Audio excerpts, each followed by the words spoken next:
पापा मैं ना दिल्ली जा रहा हूँ, मेरी ना अर्जेंट मीटिंग है वहाँ पर। ऋतिक और यशिका को आने दे, फिर चला जाइए।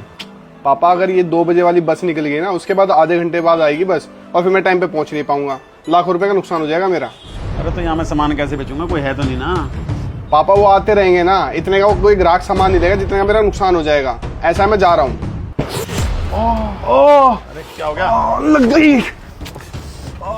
ज्यादा लगी क्या? इसको भी अभी लगनी थी क्या? क्या हो गया भैया? चोट लगी इसके।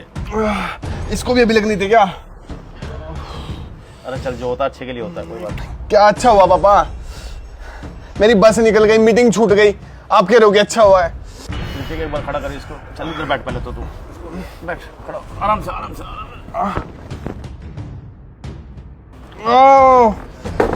बैठ बैठ।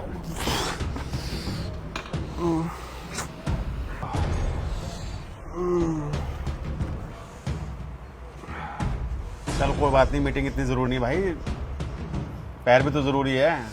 बच गया पैर।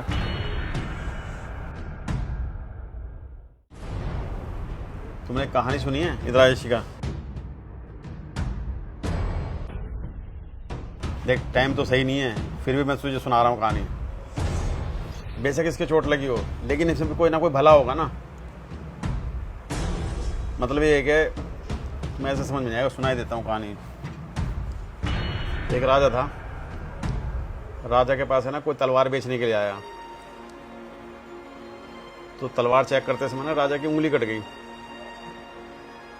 तो राजा के मंत्री के मुंह से निकल गया, कोई बात नहीं महाराज, उंगली कट गई, जो होता है अच्छे के लिए होता है। राजा को बहुत गुस्सा आया, एक तो मेरी उंगली कट गई, ऊपर से बोल रहे जो होता है अच्छे के लिए होता है। जैसे ये गुस्सा हो रहा ना कि मेरे चोट लगी, मेरी बस निकल गई, मेरी मीटिंग निकल गई, ऐसे राजा भी गुस्सा हुआ और उसने जो मंत्री को जेल में डलवा दिया। कुछ दिन बाद है ना राजा शिकार पर चला गया। तो वहाँ उसके जंगली आदमी ने पकड़ लिया, जो जंगल में रहते ना। तो उन्होंने कहा कि भी जो है हमें बलि देने के लिए एक इंसान चाहिए था, मिल गया। तो उन्होंने राजा को पकड़ लिया, पेड़ से बांध दिया। तो जब उसकी बलि देने लगे तो उनकी नज़र जो है उसकी कटी उंगली पर पड़ गई। तो कहने लगे कि इसकी बलि नहीं दी जा सकती, इसका तो अंग भंग है। अंग भंग का मतलब ये शरीर का डिफेक्टेड है, मतलब कहीं ना कहीं से कटा हुआ है, इसकी बलि नहीं दी जा सकती। बलि ऐसे आदमी की दी जाएगी जिसका कुछ ना बिगड़ा हुआ हो। उसको छोड़ दिया राजा को। राजा की जान में जान आई, कहते इस कटी उंगली की वजह से मेरी जान बच गई। उसने सबसे पहले आती जो है मंत्री को छुड़वाया जेल से, और ये कहा कि भी जो है तुमने सही कहा था, भगवान इसमें मेरी भली के लिए मेरी उंगली कटवाई है। तो अगर आज उंगली ना कटी होती तो मेरी आज जान चली जाती, मुझे बलि दे देते। मेरी एक बात समझ में नहीं आई, मेरी तो उंगली कट गई इसलिए कि मुझे मेरी जान बच जाए, लेकिन मैंने तुम्हें जेल में गिरवाया, तुम्हारे साथ क्या अच्छा हुआ? कहला महाराज जी, अगर मुझे आप जेल में ना गिरवाते तो मैं भी तुम्हारे साथ जंगल में शिकार करने के लिए गया होता। तुम्हारी तो उंगली कटी हुई थी, तुम्हें तो छोड़ दिया, लेकिन मुझे तो नहीं छोड़ते। तो भगवान ने मुझे भी जो है इस वजह से जो है आपके ज़रिए जेल में डलवा दिया गया। तो समझ में आ गया ना कि हमारे लिए जो कुछ करता है ऊपर वाला अच्छे के लिए करता है। तो इस बात में ध्यान रख।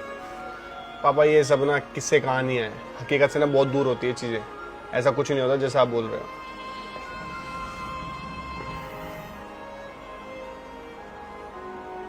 हेलो, हाँ बोलो। क्या बस का एक्सीडेंट हो गया?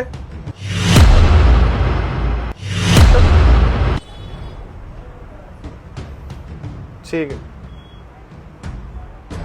पापा, जिस बस में मैं जाने वाला था उसका हाईवे पर एक्सीडेंट हो गया।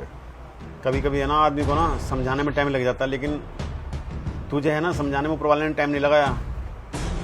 ये भलाई थी तेरी, इसमें चोट लगना ना तेरा इसलिए था कि तू रुक जाए, समझे? लेकिन हम ऊपर वाले को हमेशा दोष देते रहते हैं, तूने हमारे साथ ये कर दिया, तूने हमारे साथ ही करना था। अक्सर कहते ना तुझे हम ही मिले थे, उसमें हमारी कुछ ना कुछ भलाई छुपी होती है। लेकिन कभी है ना समय पर पता लग जाती है, कई बार बहुत टाइम बाद पता लगती है क्या कारण होता है। कभी कभी हम कहते हैं यार उस दिन अगर ऐसा ना हुआ होता ना तो आज हम यहाँ ना होते, या आज हम ऐसे ना होते। तो कुछ ना कुछ है ना कारण होता है उसका, समझे? कोई बात, मीटिंग से ज़्यादा जान प्यारी है ना, जिंदा रहेंगे तो मीटिंग तो दोबारा भी हो जाएगी। तू भी समझ ले इन बातों को। ठीक है पापा, चलो तुम भी कर लो काम।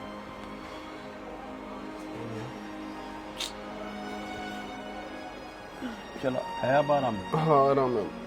चलो ठीक है।